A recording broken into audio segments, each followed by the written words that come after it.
ನಮಸ್ತೆ. ಪದ್ಮವೇಣಿ ಕನ್ನಡವಾಣಿಯಿಂದ ಎಲ್ಲರಿಗೂ ಬೆಳಗಿನ ಶುಭೋದಯ.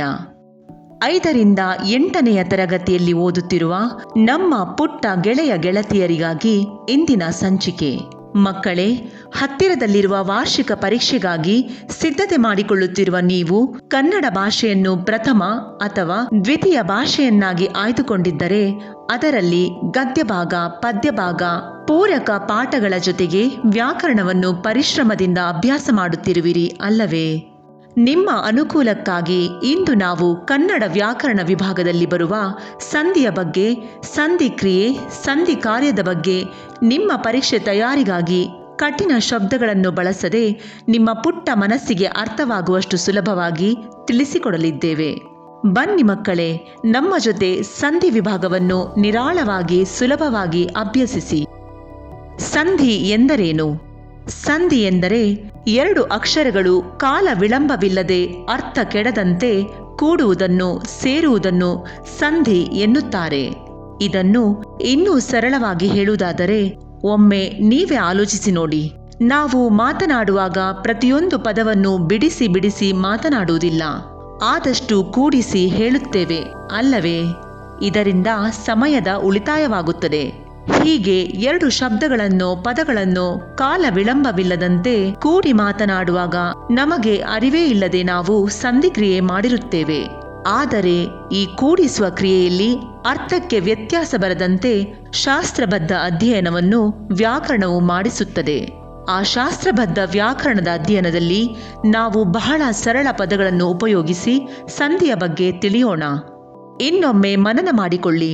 ಸಂಧಿ ಎಂದರೆ 2 ಅಕ್ಷರಗಳು ಕಾಲ ವಿಳಂಬವಿಲ್ಲದೆ ಅರ್ಥ ಕೆಡದಂತೆ ಕೂಡುವುದನ್ನು, ಸೇರುವುದನ್ನು ಸಂಧಿ ಎನ್ನುತ್ತಾರೆ. ಹಾಗಾದರೆ ಸಂಧಿ ಕ್ರಿಯೆ ಎಂದರೇನು? ಇದಕ್ಕಾಗಿ ಒಂದು ಉದಾಹರಣೆ ಗಮನಿಸಿ. ಆ ಕುಡಿಸು ಊರು ಅಂದರೆ ಆ ಊರು. ಮೇಲಿನ ಉದಾಹರಣೆಯಲ್ಲಿ ಆ ಎಂಬ ಸ್ವತಂತ್ರ ಸ್ವರಾಕ್ಷರವು ಊ ಎಂಬ ಸ್ವರಾಕ್ಷರದೊಂದಿಗೆ ಕಾಲ ವಿಳಂಬವಿಲ್ಲದಂತೆ ಸೇರಿ ಆ ಊರು ಎಂದಾಗಿದೆ. ಈ ಕ್ರಿಯೆಯು ಸಂಧಿ ಕ್ರಿಯೆ ಎನಿಸಿಕೊಳ್ಳುತ್ತದೆ. ಮಕ್ಕಳೇ, ಸ್ಪಷ್ಟವಾಗಿ ಗಮನಿಸಿ. ಸಂಧಿ ಹಾಗೂ ಸಂಧಿ ಕ್ರಿಯೆಯನ್ನು ಅರ್ಥ ಮಾಡಿಕೊಳ್ಳುವುದು ಬಹಳ ಸುಲಭ. 2 ಅಕ್ಷರಗಳು ಕಾಲ ವಿಳಂಬವಿಲ್ಲದೆ ಅರ್ಥ ಕೆಡದಂತೆ ಕೂಡುವುದನ್ನು ಸಂಧಿ ಎನ್ನುತ್ತಾರೆ. ಹಾಗೆ ಈ ಕೂಡುವ ಅಥವಾ ಸೇರುವ ಕ್ರಿಯೆಯನ್ನು ಸಂಧಿ ಕ್ರಿಯೆ ಎನ್ನುತ್ತಾರೆ. ಇನ್ನು ಸಂಧಿ ಕಾರ್ಯ ಎಂದರೇನು? ಮೇಲೆ ಹೇಳಿದಂತೆ 2 ಅಕ್ಷರಗಳನ್ನು ಕಾಲ ವಿಳಂಬವಿಲ್ಲದಂತೆ ಸೇರಿಸುವಾಗ ಅಲ್ಲಿ ಕೆಲವು ವ್ಯತ್ಯಾಸಗಳು, ಬದಲಾವಣೆಗಳು ಉಂಟಾಗುತ್ತವೆ. ಅಂದರೆ ಅಕ್ಷರಗಳ ಬದಲಾವಣೆ, ಅಕ್ಷರಗಳ ಲೋಪ ಅಥವಾ ಹೊಸ ಅಕ್ಷರಗಳ ಸೇರ್ಪಡೆಯಾಗಬಹುದು. ಇದನ್ನು ವ್ಯಾಕರಣಕಾರರು ಸಂಧಿ ಕಾರ್ಯ ಎಂದು ಹೇಳುತ್ತಾರೆ. ಉದಾಹರಣೆ ಸಮೇತವಾಗಿ ಗಮನಿಸಿ. ಊರು ಕುಡಿಸು ಅಲ್ಲಿ ಅಂದರೆ ಊರಲ್ಲಿ. ಈ ಉದಾಹರಣೆಯಲ್ಲಿ ರ ವ್ಯಂಜನದ ಜೊತೆಗಿರುವ ಊ ಸ್ವರವು ಲೋಪವಾಗುವುದನ್ನು ಗಮನಿಸಿ. ಇದನ್ನೇ ಸಂಧಿ ಕಾರ್ಯ ಎಂದು ಗುರುತಿಸಬಹುದು. ಮಕ್ಕಳೇ, ವಿಶೇಷವಾಗಿ ಇನ್ನೊಂದು ಅಂಶವನ್ನು ಗಮನಿಸಿ. ಸಂಧಿ ಕಾರ್ಯದ ಬಗ್ಗೆ ನೀವು ತಿಳಿದಿದ್ದೀರಿ. ಈ ಸಂಧಿ ಕಾರ್ಯ ನಡೆಯುವಾಗ ಗುರುತಿಸುವಲ್ಲಿ ಸರಿಯಾದ ವ್ಯಾಕರಣಬದ್ಧ ಹೆಸರುಗಳು ಬೇಕಲ್ಲವೇ? ಅದು ಕೂಡ ಬಹಳ ಸುಲಭ. ಒಂದು ಪದವನ್ನು ತೆಗೆದುಕೊಳ್ಳಿ. ಉದಾಹರಣೆಗಾಗಿ ಊರೆಡೆಗೆ. ಈ ಪದವನ್ನು ಬಿಡಿಸಿ ಬರೆದಾಗ ಊರು ಕುಡಿಸು ಎಡೆಗೆ ಎಂದಾಗುತ್ತದೆ. ಇಲ್ಲಿ ಊರು ಎನ್ನುವುದು ಪೂರ್ವ ಪದ ಹಾಗೂ ಎಡೆಗೆ ಎನ್ನುವುದು ಉತ್ತರ ಪದ. ಈ ಪೂರ್ವ ಪದದ ಕೊನೆಯ ಅಕ್ಷರ ಅಂದರೆ ರು ಮತ್ತು ಉತ್ತರ ಪದದ ಮೊದಲ ಅಕ್ಷರ ಅಂದರೆ ಎ ಇವೆರಡು ಕಾಲ ವಿಳಂಬವಿಲ್ಲದೆ ಅರ್ಥ ಕೆಡದಂತೆ ಸಂಧಿಸಿದಾಗ ಅಥವಾ ಸೇರಿದಾಗ ಅಲ್ಲಿ ನಡೆಯುವ ಬದಲಾವಣೆಯೇ ಅಥವಾ ಪ್ರಕ್ರಿಯೆಯೇ ಸಂಧಿ ಕಾರ್ಯ.